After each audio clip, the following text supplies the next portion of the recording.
Good morning students. ફરીથી રસાયણ વિજ્ઞાનની દુનિયામાં આપણે આજે ફરી મળીએ છીએ બાળકો. તો ફરી તમારી નોટબુક અને ટેક્સ્ટ બુક લઈને આવી જાઓ બાળકો. આપણે આધુનિક આવર્ત કોષ્ટકનો બીજો પાઠ એટલે કે આપણે કાલે જોઈ ગયા હતા આવર્તમાં તત્વોનું સ્થાન. આજે આપણે સમજીશું સમૂહમાં તત્વોનું સ્થાન. આપણે ખ્યાલ છે આધુનિક આવર્ત કોષ્ટકની અંદર કેટલા સમૂહ આવેલા છે બાળકો? 18 સમૂહો આવેલા છે. તો આ 18 સમૂહોમાં શું સામ્યતા છે? એક ગ્રુપના સભ્યોમાં સામ્યતા હોય ને, જેમ તમે મિત્રોનું એક ગ્રુપ હોય તેમાં કંઈક સામ્યતા હોય, કાં તો બધા હોશિયાર હોય, કાં તો બધાને ફરવા જવાનો શોખ હોય, બરાબર? તો એવી રીતે જે વ્યક્તિઓનું ગ્રુપ હોય એમાં પણ સામ્યતા હોય. તો એવી જ રીતે આપણે જે આ તત્વોનો ગ્રુપ છે એટલે કે સમૂહ છે એમાં પણ કંઈક સમાનતા છે. તો આજે આપણે જાણીશું કે એક સમૂહમાં આવેલા તત્વોમાં કયા ગુણધર્મો સમાન હોય છે. તો ચાલો આપણે જોઈએ. તમે બધા જ તમારી ટેક્સ્ટ બુકની અંદર જે આવર્ત કોષ્ટક છે એ લઈને બેસી જાઓ. તો ચાલો આપણે સમજીશું કે એક જ સમૂહમાં રહેલા તત્વોમાં શું સરખું હોય છે? ઇલેક્ટ્રોનની સંખ્યા સરખી હોય છે. કયા ઇલેક્ટ્રોનની સંખ્યા? બાહ્યતમ કક્ષામાં રહેલા ઇલેક્ટ્રોનની સંખ્યા સરખી હોય છે. અને તેના કારણે એક જ સમૂહમાં જે તત્વો હોય છે એના રાસાયણિક ગુણધર્મો પણ સમાન હોય છે, બરાબર? જે સમૂહ એક જ સમૂહમાં આવેલા તત્વો છે તો એમાં શું સમાન હોય છે? બાહ્યતમ કક્ષામાં આવેલા ઇલેક્ટ્રોનની સંખ્યા અથવા તો સંયોજકતા ઇલેક્ટ્રોન સરખા હોય છે. આ ઉપરાંત એના રાસાયણિક ગુણધર્મો પણ સરખા હોય છે. રાસાયણિક ગુણધર્મો સમાન કેવી રીતે હોય બાળકો? અહીંયા આપણે થોડું સમજીએ કે એક જ સમૂહમાં આવેલા હોય તો એમની પાસે બાહ્યતમ કક્ષામાં ઇલેક્ટ્રોનની સંખ્યા સરખી જ હોય. દાખલા તરીકે પ્રથમ સમૂહમાં આવેલા તત્વો હોય તો દરેક પાસે છેલ્લી કક્ષામાં એક જ ઇલેક્ટ્રોન હોય. સમૂહ નંબર 2 માં આવેલા તત્વો હોય તો દરેક પાસે છેલ્લી કક્ષામાં 2 ઇલેક્ટ્રોન હોય. સમૂહ નંબર 3 માં આવેલા તત્વો હોય તો દરેક પાસે છેલ્લી કક્ષા એટલે કે બાહ્યતમ કક્ષામાં કેટલા ઇલેક્ટ્રોન હોય બાળકો? 3. હવે કોઈ પણ તત્વ છે એની પાસે બાહ્યતમ કક્ષામાં કેટલા ઇલેક્ટ્રોન છે એ ઇલેક્ટ્રોનની સંખ્યાના આધારે તત્વ છે એ બીજા તત્વ સાથે કેટલા ઇલેક્ટ્રોનની આપ-લે કરી અને રાસાયણિક પ્રક્રિયા કરશે એ નક્કી થાય છે. તો આ રીતે તત્વની બાહ્યતમ કક્ષામાં રહેલા ઇલેક્ટ્રોનની સંખ્યા છે એ ખૂબ અગત્યની છે. એના આધારે એની રાસાયણિક પ્રક્રિયાઓ એની સાથે જોડાયેલી હોય છે. તો જો આ ઇલેક્ટ્રોનની સંખ્યા સમાન હોય તો એ સમૂહ છે, એક જ સમૂહના તત્વો, એના રાસાયણિક ગુણધર્મો પણ બાળકો સમાન જ હોય. ચાલો આપણે ચેક કરીએ કે ખરેખર આવું બને છે. અહીંયા મેં ઉદાહરણ તરીકે સમૂહ 1 લીધો છે. સમૂહ 1 નું લાડકું નામ છે આલ્કલી ધાતુઓનો સમૂહ. ધાતુઓ તો છે જ પણ એમાં આલ્કલી ધાતુઓનો સમૂહ એવું કહેવામાં આવે છે જે સૌથી સક્રિય ધાતુઓનો સમૂહ પણ ગણાય છે. ચલો આપણે જોઈએ આવર્ત કોષ્ટકમાં આપણે જોઈશું સમૂહ 1 ની અંદર કયા કયા સભ્યો આવે છે. ચાલો આ છે સમૂહ 1. એમાં કયા કયા સભ્યો આવે છે? હાઇડ્રોજન, લિથિયમ જેનો પરમાણુ ક્રમાંક 3, 11 number sodium, 19 number potassium, 37 rubidium, caesium, 87 number francium. અહીંયા આ બધા તત્વો પહેલા સમૂહના તત્વો કહેવાય બાળકો. હવે આ પહેલા સમૂહના તત્વો છે એમાં આપણે 1 થી 20 તત્વોને તો જાણીએ છીએ. એમાં આપણા ઓળખીતા કોણ છે? 1, 3, 11 અને 19. તો આપણે આ 4 તત્વો છે એની ઇલેક્ટ્રોન રચના જોઈશું અને પછી જોઈશું કે ખરેખર અહીંયા શું સમાન છે. ચાલો અહીંયા મેં આ રીતે નાનું એવું કોષ્ટક બનાવેલું છે. તમે પણ તમારી જાતે બનાવી શકો છો. ચાલો આ પ્રથમ સમૂહ એના તત્વો પ્રથમ સમૂહમાં કોણ કોણ છે? Hydrogen, lithium, sodium, potassium. એના પરમાણુ ક્રમાંક 1, 3, 11 અને 19. હવે આપણે અહીંયા જોશું હાઇડ્રોજનની ઇલેક્ટ્રોન રચના 1 છે. લિથિયમ એટલે કે 3 નંબરનું તત્વ, એમાં 3 ઇલેક્ટ્રોન એટલે એની ઇલેક્ટ્રોન રચના શું થશે? 2, 1. સોડિયમ 11 નંબરનું તત્વ, તેની ઇલેક્ટ્રોન રચના થશે 2, 8, 1. પોટેશિયમની ઇલેક્ટ્રોન રચના થશે 2, 8, 8, 1.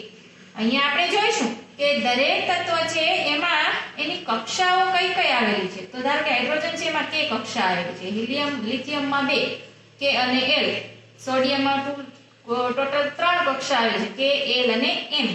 પોટેશિયમમાં 4 કક્ષાઓ આવેલી છે. એટલે કે કક્ષાઓની સંખ્યા સમાન નથી, પરંતુ શું સમાન છે? તો આ સૌથી બહારની કક્ષા છે. સૌથી અંદરની કક્ષામાં તો અલગ અલગ જ ઇલેક્ટ્રોન રહેવાના, પરંતુ સૌથી બહારની કક્ષામાં બાળકો જે ઇલેક્ટ્રોન છે એની સંખ્યા આપણે જોઈશું તો એ કેવી છે? સમાન. સમાન એટલે એક ઇલેક્ટ્રોન છે, અને એટલા માટે આ સમૂહ નંબર 1 માં મૂકવામાં આવ્યા છે. તો આપણે અહીંયા એ ચકાસી લીધું કે દરેકની પાસે સંયોજકતા ઇલેક્ટ્રોનની સંખ્યા કેટલી છે? 1. એટલે એમનો સમાવેશ સમૂહ 1 માં થયેલો છે. બરાબર? તો હવે આવી જ રીતે આપણે શું એવું વિચારી શકીએ કે સમૂહ 2 માં આવું થાય? ચાલો આપણે જોઈએ. સમૂહ 2 માં જઈશું આપણે. આ સમૂહ નંબર 2 એમાં કોણ કોણ છે? આપણે જાણીતા તત્વો: beryllium 4 number, 12 number magnesium, 20 number calcium. ચાલો આપણે આની ઇલેક્ટ્રોન રચના જોઈશું બાળકો. આ સમૂહ નંબર 2. અહીંયા 4be એટલે 4 પરમાણુ ક્રમાંક ધરાવતો બેરિલિયમ જેની ઇલેક્ટ્રોન રચના 2 2, 12mg જેની ઇલેક્ટ્રોન રચના 2 8 2, 20 નંબર કેલ્શિયમ જેની ઇલેક્ટ્રોન રચના 2 8 8 2.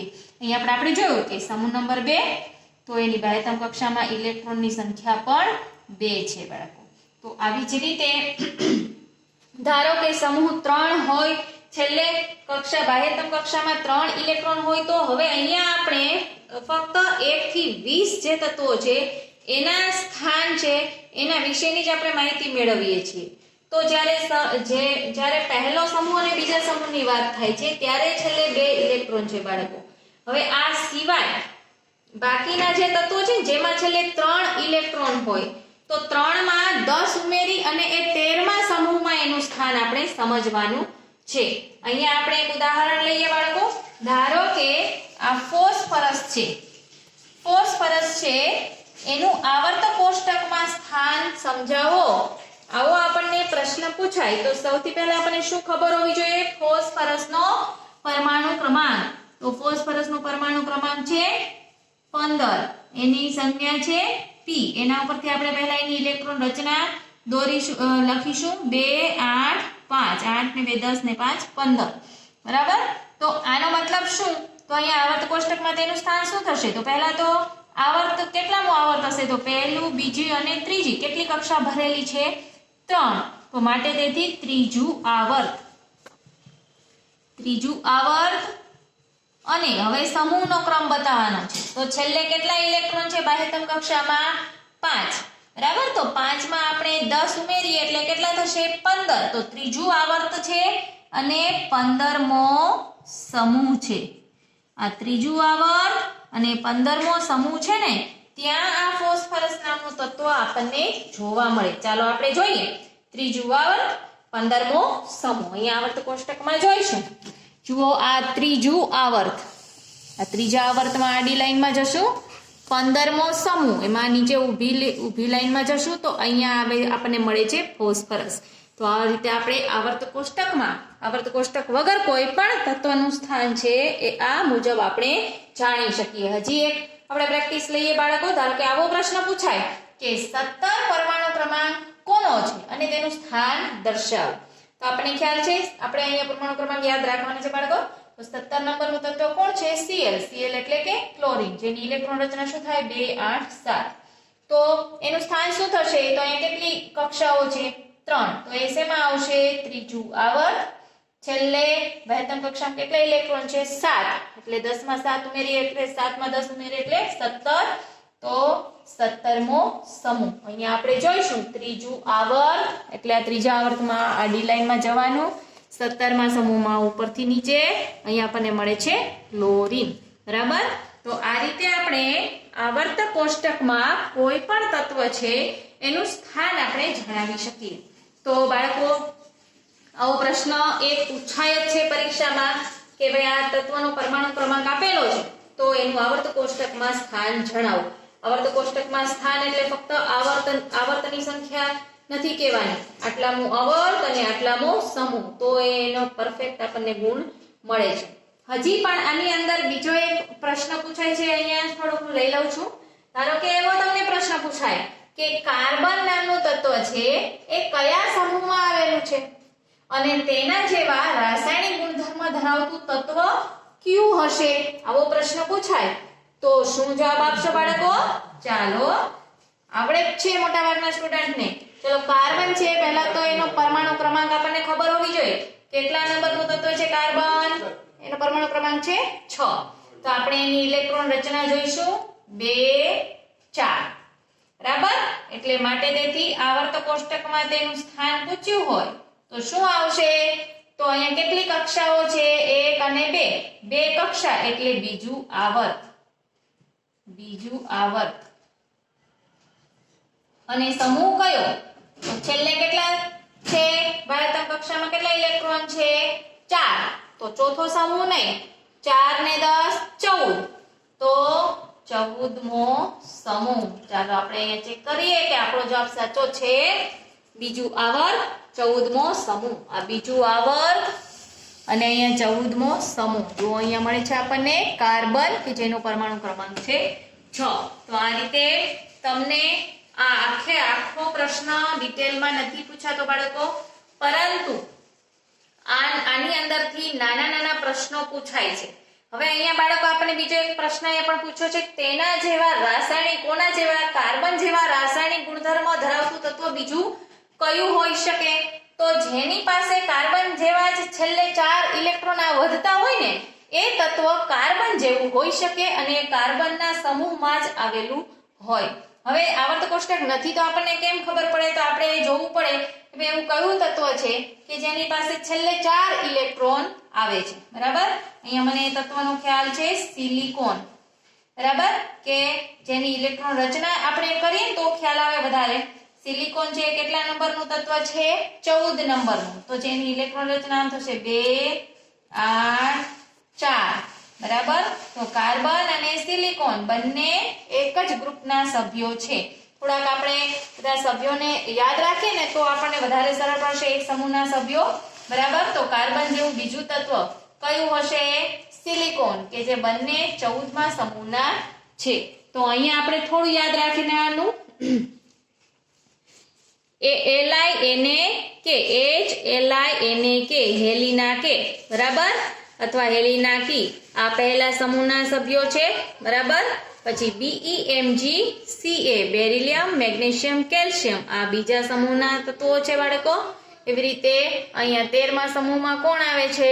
તો આપણે જે જાણી છીએ એમાંથી બોરોન અને એલ્યુમિનિયમ 5 અને 13 વાળા આવે છે. 14માં 6 અને 14 નંબર વાળા આવે છે. 15માં 7 અને 15, એટલે કે 15મા સમૂહમાં 15 નંબર વાળું તો પોતે હોય જ એનો મતલબ. બરાબર? એવી રીતે 16માં 16 અને 8. બરાબર? નિયર અબાઉટ એના અડધા કરીએ ને એટલે એ જે પરમાણુ ક્રમાંક આવે ને બંને એક જ આની અંદર એક જ સમૂહમાં આવેલા હોય. બરાબર? અહીંયા 18મા સમૂહમાં પાછું એવું બનતું નથી, એટલે આપણે થોડુંક યાદ રાખવું પડે કે આ 17મા સમૂહમાં 17 નંબરનું તત્વ આવતું હશે. બરાબર? પછી આના જેવી ઇલેક્ટ્રોન રચના બીજા કોની હોય? તો ફ્લોરિનની. બરાબર? એવી રીતે થઈ શકે છે અહીંયા પણ. અહીંયા પાછું થોડું અલગ છે બાળકો. અહીંયા હિલિયમ છે એ પહેલા સમૂહનું તત્વ છે, ત્યાર પછી નિયોન અને ત્યાર પછી આવે છે આર્ગોન. બરાબર? તો આ રીતે આપણે થોડી માહિતી જો યાદ રાખેલી હોય તો આપણને તરત જ આ રીતે ઉલટ સુલટ ગમે તેવા પ્રશ્નો પૂછે આવર્ત કોષ્ટકમાંથી તો આપણે એના સાચા ઉત્તર આપી શકીએ છીએ. તો અહીંયા હજી પણ વધારે પ્રેક્ટિસ કરશો. આપણી પાસે 1 થી 20 તત્વ છે બાળકો. તમારે દરેક તત્વનું આવર્ત કોષ્ટકમાં સ્થાન એ તમને આવડવું જોઈએ. એવી જ રીતે દરેક તત્વમાં છેલ્લે ચોથા સમૂહવાળા કોણ છે, ત્રીજા સમૂહવાળા કોણ છે એ તમારે 1 થી 20 તત્વની અંદર તમારે જોઈ લેવાના છે. અને થોડીક આછી પાતળી માહિતી તમને ખ્યાલ હોવી જોઈએ તો આપણે ઝડપથી એનો જવાબ આપી શકીએ. બરાબર? તો આપણે અહીંયા પ્રકરણ 5 તત્વોનું આવર્તનીય વર્ગીકરણ એ અહીંયા સંપૂર્ણ થાય છે બાળકો.